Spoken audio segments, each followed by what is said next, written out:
আসসালামু আলাইকুম সুপ্রিয় বন্ধুরা, আবার আসলাম আপনাদের কাছে। অপার ভালোবাসা পর্ব 5 এবং সর্বশেষ পর্ব। তো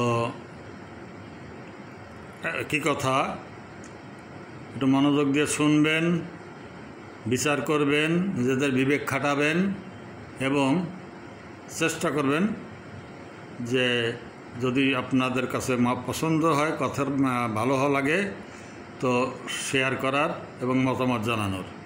আপনাদের মতামত পেলে আমি নিজেকে আরও সমৃদ্ধ করতে পারবো, আমার ভুল ত্রুটিগুলো সংশোধন করতে পারবো। তো তাই আপনাদের মতামত আশা করি। অপার ভালোবাসা 5 এবং শেষ পর্ব। দূষণ হলে রক্ত, সব শয়তানের ভক্ত, ভুগবে প্রিয় সন্তান।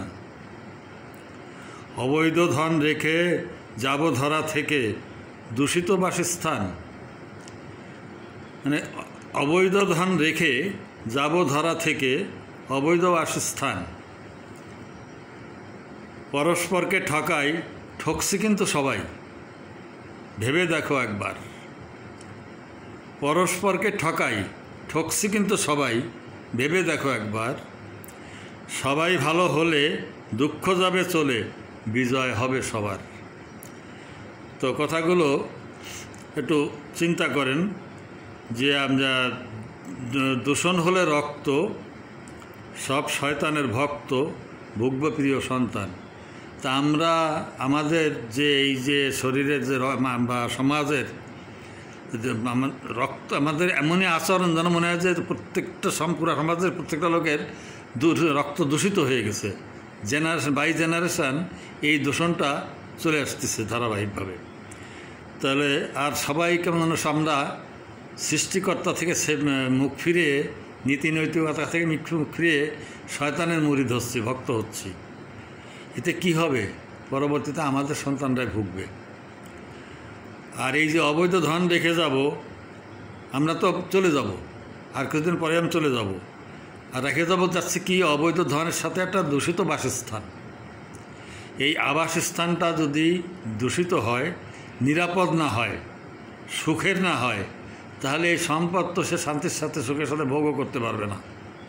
আর এই দূষণের মাত্রা বাড়তে বাড়তে এমন হবে যেটা সুনামি আকারে আপনার ওই নিরাপদ আবাসটাকে, আপনাদের প্রাসাদতুল্য দুর্গ যদি করে যান, সেটাকে তো দূষণের বন্যায় তো ভেঙে চুরমার করে দেবে।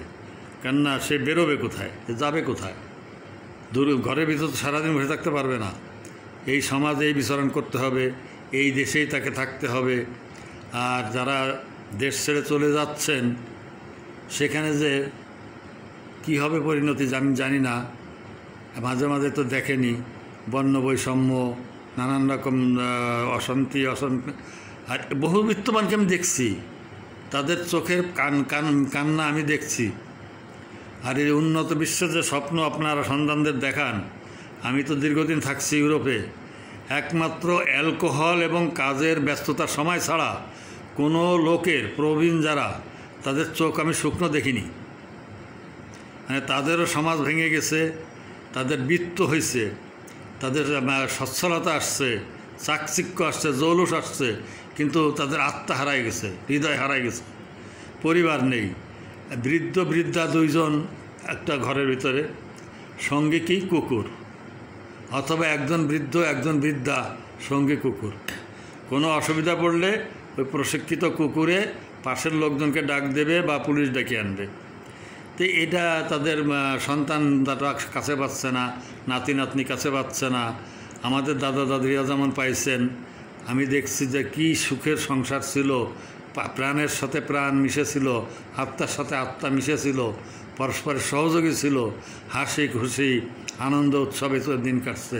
এত বৃত্ত ছিল না, এরকম জৌলস ছিল না, এত সুযোগ সুবিধা ছিল না, কিন্তু প্রাণ ছিল, হৃদয় ছিল, আত্মা ছিল। তাহলে আমরা দূষিত বাসস্থান যদি রেখে যাই, তাহলে এই ধন সম্পদের কোনো মূল্য নাই। তা বিদায় যে আমরা নিয়ে যাব, আমাদের সন্তানদের কোথায় রেখে যাচ্ছি, এটা আমাদের ভাবা উচিত। আর একটা কি, আমরা পরস্পরকে ঠকাচ্ছি, এটা একটা কম্পিটিশন হয়ে গেছে, প্রতিযোগিতা। পরস্পরকে ঠকাতে যাই, কিন্তু মূলত আমরা সবাই ঠকছি, এটা একবার ভেবে দেখেন। আর সবাই ভালো হলে দুঃখ যাবে চলে, বিজয় হবে সবার।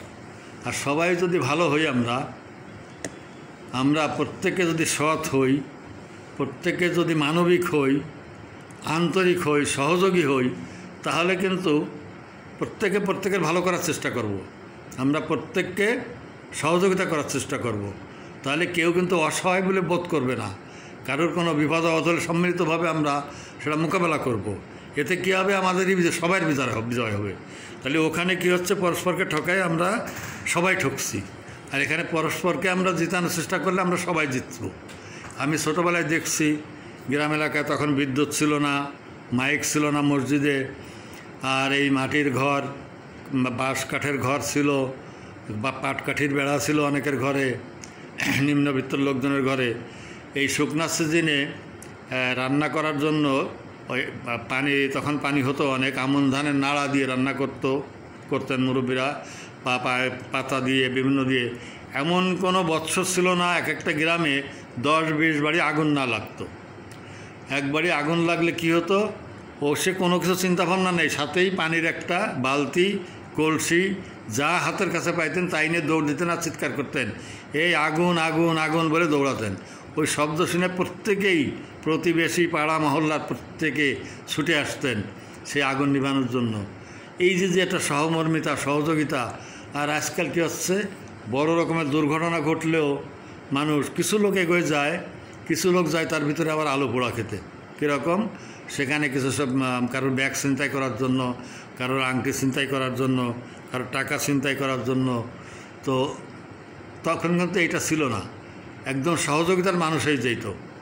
তারপর যদি গরিব মানুষ হতেন, তাহলে আমরা দেখছি আমাদের অনেক বাঁশঝাড় ছিল, তাল গাছ ছিল, তাদের ঘর আবার পুনর্নির্মাণ করার জন্য বিভিন্ন মোটামুটি সচ্ছল যারা, তারা সহযোগিতা করতেন। আমাদের যার থেকে অনেকেই বাঁশ নিতেন, বাঁশ দেওয়া হতো। তারপরে কেউ পাট দিতেন রশি বানানোর জন্য, কেউ শ্রমও দিতেন, সাহায্য করে তাদের তুলে ধরতেন। তো একটা শান্তির নিবাস ছিল। বৃত্ত জৌলস চাকচিক্য না থাকলেও প্রাণ ছিল, বিশুদ্ধ খাবার ছিল, এবং পরস্পরের প্রতি মায়া মমতা ছিল, মানুষের মুখে হাসি ছিল। আর আমাকে অনেক শরীর স্নেহভাজন তারা বলেন, দাদু ভাই আপনি কথা বলেন, আপনি কি হেসে কথা বলতে পারেন না? কিন্তু ভাই, আমার ভিডিওগুলোর টপিক্সটা দেখো তোমরা, আমি কোন বিষয়ে কথা বলছি, এটা কি হাসির বিষয় বলো? আমাদের এই যে অধপতন, আমাদের এই যে অসামাজিক কার্যকলাপ, আমাদের এই যে নোংরামি, আমি যে সমস্ত জিনিস নিয়ে আপনাদের সামনে হাজির হই, এটা কি হাসির বিষয়? মুখে কি হাসি আসে? কোনো মৃত্যু সংবাদ, কোনো ভয়াবহ দুঃসংবাদ, এ কি কাউকে হাসি মুখে দেওয়া যায়? তো আমি আপনাদের বলবো, ছোট বড় প্রত্যেকেই নিজ নিজ জায়গা থেকে পরিবর্তন নিজেকে করুন, এবং প্রতিবেশীকে বা আপনার নিয়ন্ত্রণে যারা আছে তাদের পরিবর্তন করার চেষ্টা করুন। আর অন্যায়ের বিরুদ্ধে রুখে দাঁড়ান। চেনা অচেনার দরকার নেই। একজনের প্রতি অত্যাচার হচ্ছে বা অন্যায় হচ্ছে, পাশে যারা আছেন 10-20 জন এগোয় আসেন, দেখবেন যে একদম সোজা হয়ে গেছে, আর সে তা করতে সাহস পাবে না। আমি নিজেও অনেক বিপদে পড়ে দেখছি, যখন কয়েকজন সহযোগী পাইছি সেফ হয়ে ফিরে আসছি। আবার অনেককে এরকম সহযোগিতা করার চেষ্টা করছি। আমি ইউরোপে দেখছি রাস্তার পাশে মন মলিন হয়ে কেউ বসে আছে বা দাঁড়ায় আছে, যার সময় নেই সে তো বিদ্যুৎ বেগে ছুটছেন, যার সময় আছে অনেককেই দেখছি এসে সালাম দিয়ে বলেন যে কোনো সমস্যা, আমি কি কোনো সাহায্য করতে পারি? তার সাহায্যের প্রয়োজন হলে উনি বলছেন, না হলে বলছে ধন্যবাদ, প্রয়োজন নাই। তো এইরকম আমরা হতে পারি না আবার সেই আগের মতো এক সমাজ, এক পরিবারের মতো বসবাস করতে পারি না? আমরা চেষ্টা করলে পারি, আমাদের মেধা আছে, আমরা বুঝি। আর বাঙালি যত দ্রুত একটা জিনিসকে আয়ত্তে আনতে পারে, এটা খুব কম জাতি পারে। আর এক একজন বাংলাদেশি প্রত্যেকটা লোকই মানে অনেকটা সবজান্তার মতো, কিন্তু বিদেশিদের একটা জিনিস বোঝাতে গেলে অনেক সময় লাগতো। তারা নিজ নিজ ক্ষেত্রে পারদর্শী, কিন্তু সব আমাদের মতো সমস্ত বিষয়ে তাদের এত ধারণা বা জ্ঞান নাই। যাই হোক, আপনারা ভেবে দেখবেন। ধন্যবাদ, সবার মঙ্গল কামনা করে এটা শেষ করলাম।